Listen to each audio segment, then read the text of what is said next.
Oceans dominate our planet. They cover 2/3 of its surface. Imagine keeping tabs on all that area and the roughly 1,300 billion liters of water those oceans contain. It's a tall order for chemical oceanographers. The National Oceanic and Atmospheric Administration, or NOAA, estimates that the oceans are so vast that 80% of them remain unexplored. What I'm trying to say is that there's a lot scientists still don't know about this massive and massively important system. But in the last few decades, their ability to study the ocean has rapidly expanded thanks to a fleet of robots and the sensors they can carry. Studying the oceans is more than a matter of curiosity. This might not be obvious to land lovers, but the oceans play a constant role in our lives no matter how far we live from them. Ocean currents affect local climates. The Gulf Stream is part of the reason why England is warmer than parts of eastern Canada at the same latitude. The oceans are part of the story of global climate change as well. They absorb heat from the atmosphere as well as carbon dioxide, one of the greenhouse gases warming the planet up. And the oceans remain a major food source. The fish and animals we eat are part of complex food webs which can be upset by changes in ocean chemistry.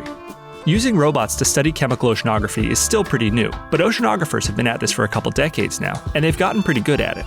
Thanks to robots, right this minute you could go online and find out what temperature the ocean is at almost any spot on the globe. Don't believe me? Okay, there's a robot about 4,000 kilometers due west of Ecuador. 5 days ago, it reported the water was right around 28 degrees Celsius at the surface. Balmy. These robots' capabilities are still growing, and they're teaching us new things about how the oceans work and how they're changing. Robots have already given us a clearer picture of how the oceans absorb heat in a warming world, and helped us find out that climate change is making saltier places in the ocean more salty. I'm Sam Lemonick, and you're listening to Stereochemistry. From a chemist's perspective, the oceans are an aqueous solution. There are dissolved gases and salts, there are protons, there are metals. When ocean chemistry changes, it can change ocean currents, cause toxic plankton blooms, or wipe out key prey animals. In this episode, we're going to explore the advancing chemistry capabilities of a growing fleet of ocean research vessels that operate without crews. We'll hear from researchers developing this expanding arsenal of analytical tools, measuring things like the pH, oxygen levels, and CO2 concentration in the ocean like never before. And we'll hear how the robots are helping us learn more about our oceans and our planet. But before we get to the robots, let's take a look at how oceanography was done before them. Now, it's not like oceanographers were waiting around for these robots so they could make measurements in the ocean. Scientists have been doing that for 150 years with the help of an age-old tool, the boat, and they still do it. I'll let Stephen Emerson, an emeritus professor at the University of Washington, explain what it's like to go to sea. What you did is you got on a boat and you stayed on the ship for at least a month, maybe sometimes 2 months, and during that time you collect water. You either make measurements on that water right there in the lab on the ship, if the ship has got a lab, and if your equipment will work on a ship, or you brought the water back to your laboratory at the university or the NOAA lab or whatever and made measurements there. Oceanographic research ships are big boats. The kind that Steve is talking about that can spend a month or two at sea are usually 100 meters or so long and carry about 50 scientists and crew. On boats that big, you can imagine that different scientists are often doing very different things. Like this one trip that Steve was on, where he worked in a refrigerated lab so samples they'd collected from the seafloor wouldn't degrade while they analyzed them. So he'd be working on the equator. A lot of research was done in the equator. It was nice and warm outside, and all the other scientists would be out playing hacky sack on the fantail, and we would be freezing our buns off in this cold room. I'm assuming the hacky sackers did their own science at some point, too. At any rate, it's clear that chemists at sea face unique challenges. The one all ship-based scientists share in common is that their labs are in constant motion. One of the first things you do when you get on a ship is tie everything down. And that's, not just sort of put a strap over everything. It's make sure everything can't move in any direction, because everything that is not tied down will move eventually. That's Seth Bashinsky, a research scholar at Princeton University who will be a professor at the University of Hawaii, Manoa next school year.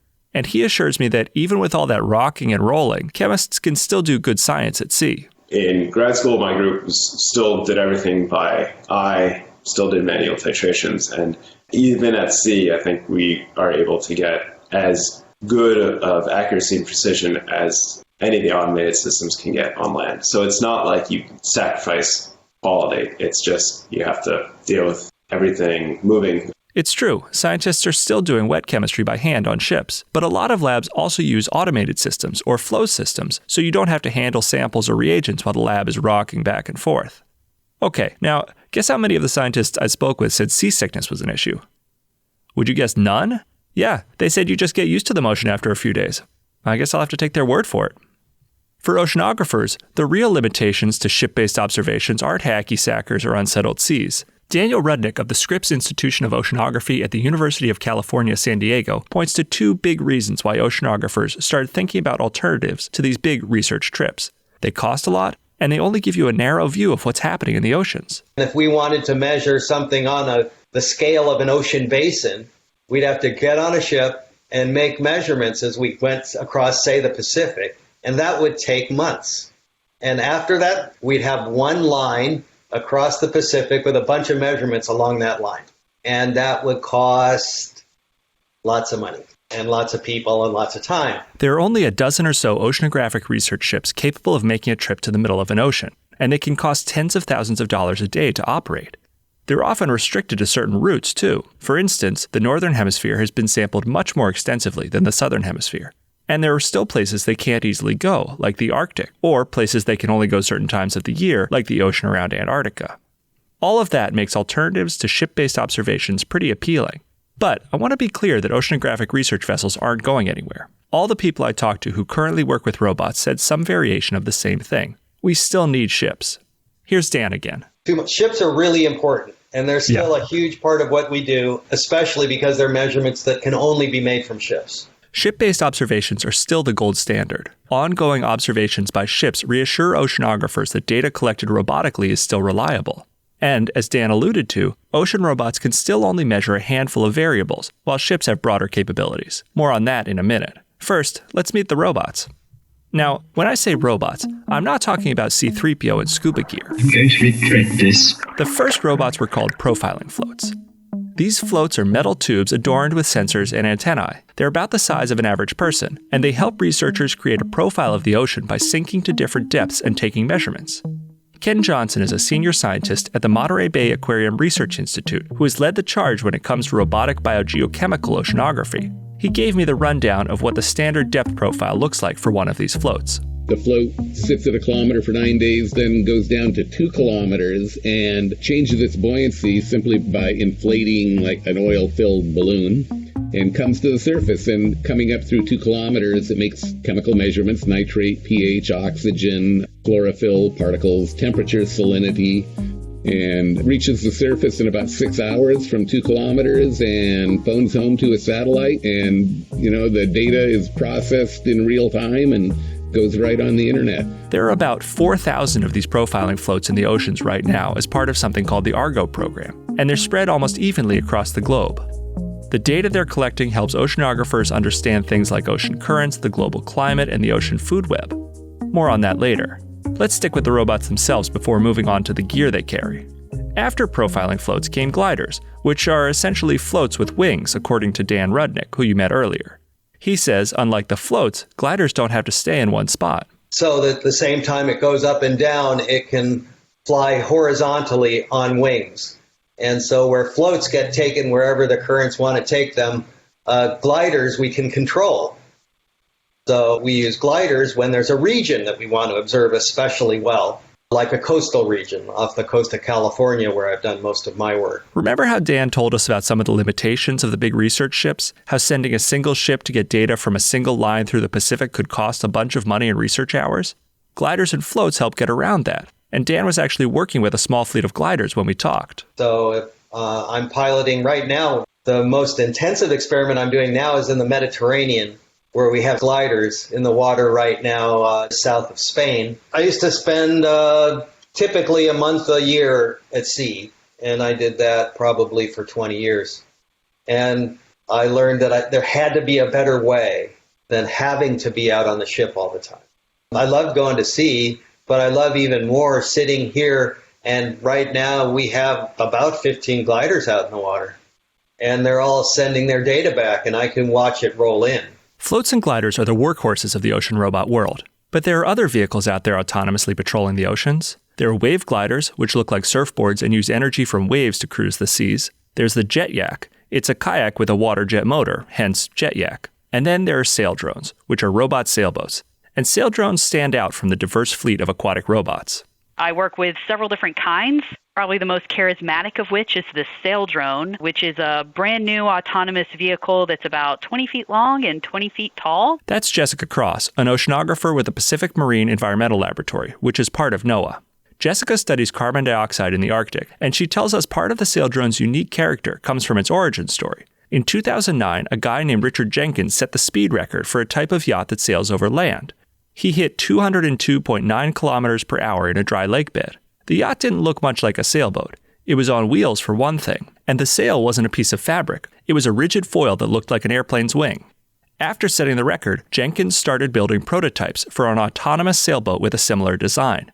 He connected with NOAA scientists who helped him optimize the design to be useful for oceanographic research, and that's how we got the sail drone. Jessica says what makes the sail drone good for her work is that it's fast, 3 to 4 times faster than other ocean robots. That's important in the Arctic, where everything is really big, but the weather window is usually pretty small. I tend to work in remote regions of the ocean, very far away from land and very far away from infrastructure up in the Arctic. And Alaska in particular has more coastline than the East Coast, the West Coast, the Gulf of Mexico, and the Great Lakes put together. And because sail drones don't have crews, oceanographers don't have to worry as much about the vessels hitting ice, which is a constant concern for research ships in the Arctic. Sail drones can stay out for a year, although Jessica says her lab usually only deploys them for a few months at a time.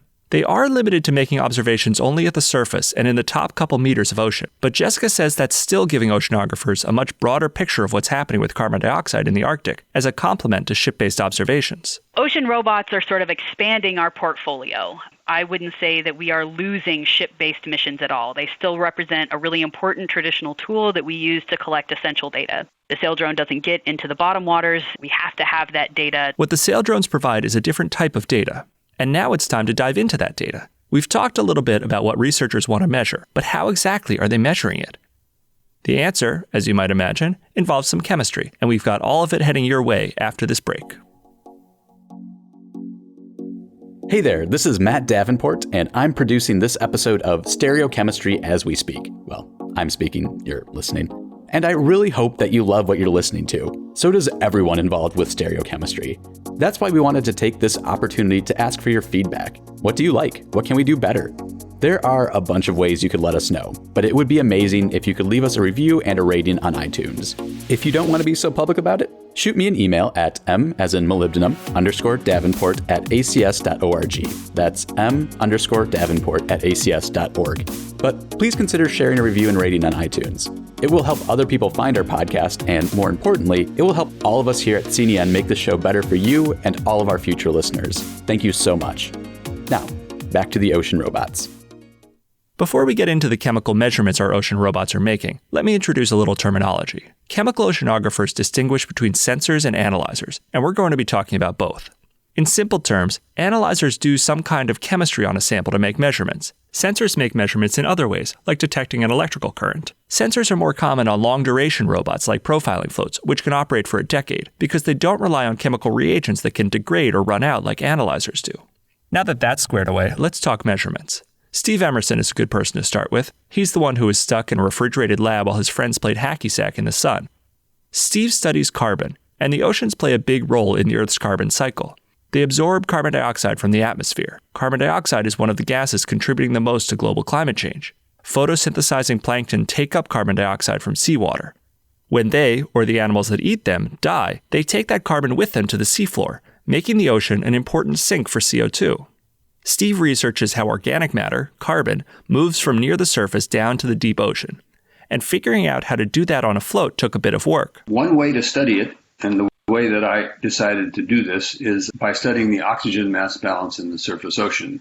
Because during photosynthesis, if you create a mole of organic carbon, you create about 1.5 moles of oxygen. You can kind of imagine this: for every mole of carbon that leaves the surface of the ocean by either falling down or by mixing to the interior, is balanced by about 1.5 moles of oxygen that goes from the surface of the ocean into the atmosphere. So you could calculate how much carbon goes down if you measure how much oxygen goes up. And Steve says you can measure how much oxygen goes up by measuring the difference or the gradient between the partial pressure of oxygen in the atmosphere and the partial pressure of oxygen in the water near the surface. Partial pressure is a way to measure the proportion of one gas in a mixture or solution. But that gradient is really tiny. The oxygen concentration in the surface ocean is, say, 200 micromolar, and the gradient might be 1 or 2 micromolar, which means that in order to calculate the flux of oxygen to the atmosphere, you have to have very precise measurements of oxygen in the ocean. U.S. oceanographic research ships have been measuring oxygen concentration every month at 2 sites, one in Hawaii and one in Bermuda, since the late 1980s. And I feel like you deserve to know these projects are called HOT and BATS. Anyway, as Steve was saying. So those time series sites have been really important, but it's restricted. Even a country like the United States can only afford to do that 2 places in the ocean. So you really are not learning much about every other place. Remember, research ships can cost tens of thousands of dollars a day to operate.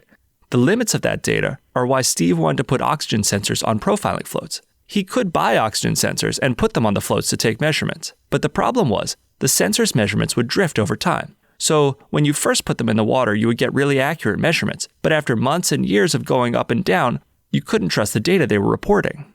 The solution came from Arne Kurtzinger, an oceanographer at the Helmholtz Center for Oceanography in Kiel. In a 2005 Journal of Atmospheric and Oceanic Technology paper, he demonstrated that the sensor's oxygen measurements were drifting. Since the sensor responds to the oxygen partial pressure, it is also capable of measuring in air. Therefore, oxygen measurements taken in air while the float is at the surface can potentially be used for drift control. Steve can explain.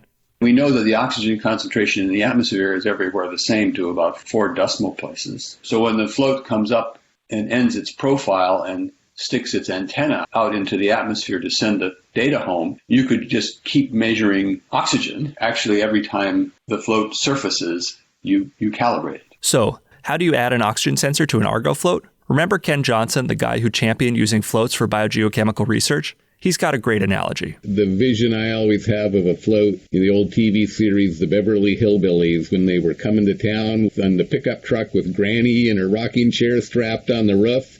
That's kind of the way the floats are now. They were designed for something else, and we've got stuff strapped all over them. The Biogeochemical Argo program has about 300 floats in the ocean right now. They carry sensors for oxygen, pH, nitrate, chlorophyll A, and more. But there are other sensors in the pipeline, some of which are being developed by Matt Malum, the head of ocean technology and engineering at the National Oceanography Center. He leads a team of about 50 engineers. Matt says his research has taken him in the direction of reagent-based chemical and biological analyzers. When he started looking around the field at the analyzers that were out there, he wasn't impressed. They were beset by reliability problems. They weren't very rugged. They really needed expert users to operate them. And so a lot of them used very large quantities of reagent as well and created a lot of waste, which would be problematic to contain or would have to be put into the environment, which we didn't think was a very good idea. But Matt really liked that reagent-based systems, which pump chemicals through fluidic channels, could make very accurate measurements, which makes sense. These analyzers are based on the same wet chemistry approach that oceanographers use for ship-based research. Matt just needed them to be better. So his team dove into microfluidics. So reducing the size of the fluidic channels down to the order of a few tens or hundreds of microns, and the whole thing becomes a lot smaller. You use less power, less reagent, you consume less water, you generate less waste. Matt says there was a lot of skepticism about using microfluidics in the ocean. Seawater is full of stuff, and as any boat owner knows, some of that stuff is alive and likes to attach to things, and then start growing. Matt says people assumed the tiny channels in a microfluidic device would quickly get clogged. I think I was probably of that view at the beginning. I thought, well, let's just do a few weeks trial and see where we get to, and if it survives, then maybe there's something in this. But it turned out that the group didn't see any problems in their prototypes, even in murky, very biologically active water near a dock in southern England. Matt suspects it's a combination of the chemicals they use, the fact that there's no light inside to help things grow, and the tiny amounts of seawater that actually flow through. These days, the group's devices work using 2 kinds of chemistry. One which is based on colorimetry, so detecting absorbance of a colored product, and those devices have a store of the reagent that reacts with seawater to produce the color. And then the other way of doing it is with luminescence or fluorescence, and so it's the same idea that the seawater gets mixed with the reagent, and then you get a luminescence product or a fluorescence product. For instance, their iron analyzer mixes seawater with ferrozine, a chelator that binds iron too. The resulting complex has a red-purple color with a maximum absorbance at 562 nanometers that's detectable by a photodiode. One of the limitations of microfluidics is how much reagent they can carry and how much waste they can store. Matt subscribes to the pack-it-in, pack-it-out philosophy. Microfluidic devices wouldn't last for the entire 5 or 10-year deployment of an Argo float. The reagents can also degrade over time, which his group has been addressing. In cold water, like the Arctic, he says reagents for doing nitrate and nitrite measurements are stable for as long as a year. Typically, you're getting 3 to 6 months in warmer areas.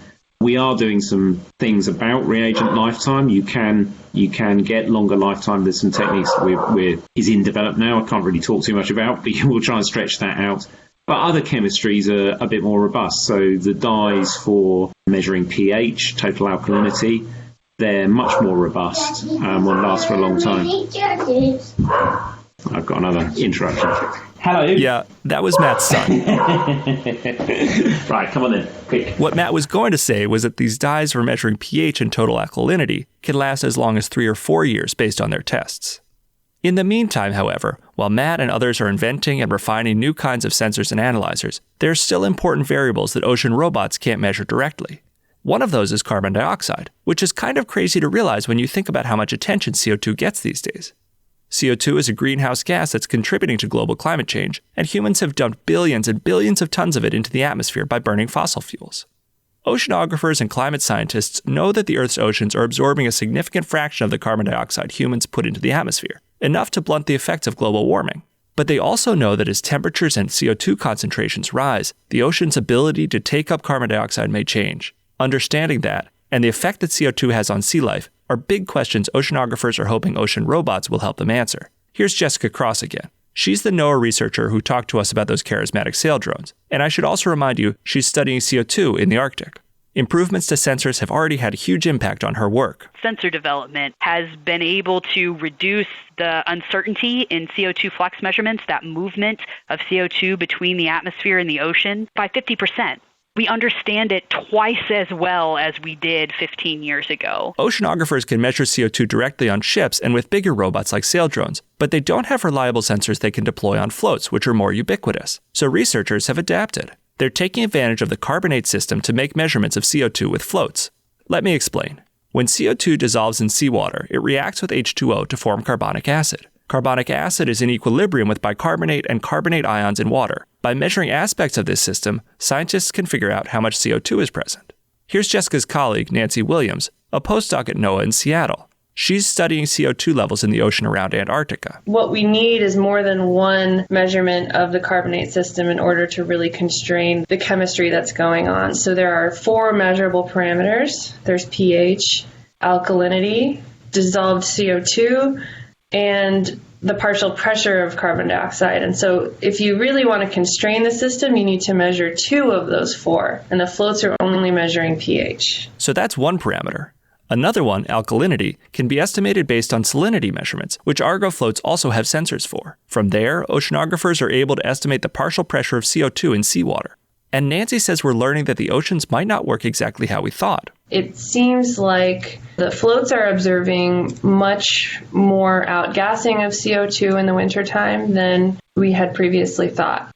That has implications for the overall global carbon budget, because if the Southern Ocean is releasing more CO2 than we thought, then that means that CO2's got to be going somewhere else. So is it going into the ocean somewhere else? Is it going into the land? You know, where did we go wrong in our carbon budget? And so it's pretty exciting, and I think it raises more questions than it answers. But it's just sort of a peek into what we could learn from these kinds of platforms as they expand to other ocean regions. Nancy says ocean robots aren't just helping oceanographers better understand the ocean. They're also changing the way that chemical oceanographers work. Since I've started graduate school, since I started my PhD, I really haven't gone to sea that much, which is sort of sad because it's fun to go to sea. But it's also really exciting because I can sit at my computer either at work or at home or wherever I am and download this data and work on it. It's available to the public. It's quality controlled in near real time. And I think it's going to make oceanography more accessible to groups that maybe don't have as much funding to go out and do field work, people in other countries whose governments don't have as much funding for that kind of work. One person who's thought a lot about ocean robots and how they could enable more researchers to participate in monitoring our waters is Eric DeSaro, an oceanographer at the University of Washington. He was among the first oceanographers to build and use floats. He's a pioneer in this field, using the floats to measure physical properties of ocean water. During the 90s, I was actually fairly sick with chronic fatigue, and I had been an observational oceanographer, and my fun thing to do was to go off to interesting places like the Arctic, and if it was crazier and more adventuresome, the better it was. Well, if you're sick, that's not a really good idea. And so I said, well, what can I do observationally that lets me be an observational oceanographer while I can still, take a nap anytime I need to? That led him to start building and deploying drones and gliders, something he's been doing ever since. And now, those robots' grandchildren and great-grandchildren are unleashing a fire hose of data on oceanographers. Jessica Cross again. You're collecting more and more data than you ever have before. Programming is an essential skill. Big data analysis is an essential skill. Certainly different from the 300 data point data sets that I worked with when I was first starting in oceanography. All of this, the robots, the sensors, the data, and the tools to handle it, means that chemical oceanographers are sampling and understanding the Earth's oceans in ways they never could have before. And that, says Dan Rudnick, is a big responsibility. Basically, our goal is to be on the job.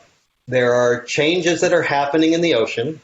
They're natural changes. They're changes caused by people, and they're on all kinds of different time scales and length scales. Basically, our job is to make sure we have the data, because now never happens again, right? Today never happens again. We have to be on the job every day.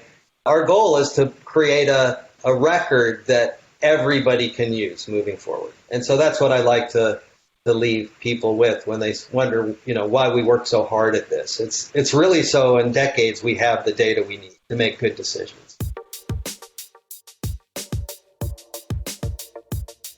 We'll be back next month when Carrie Jansen will look at a scorching hot area of forensic science. So subscribe to Stereochemistry and make sure you don't miss it. This episode was written by me, Sam Lemonick, and produced by Matt Davenport. The music you're hearing now is Morning Cruise by Jens Kielstoff, who also wrote Dance of the Pixies and September Sky. You heard those earlier in the episode, along with Where Was I by Lee Rosevere. The track that opened this episode was Blind Love Dub by Jairus. We've got links to all of those, along with this episode's script, on our website at cen.acs.org. Thanks for listening.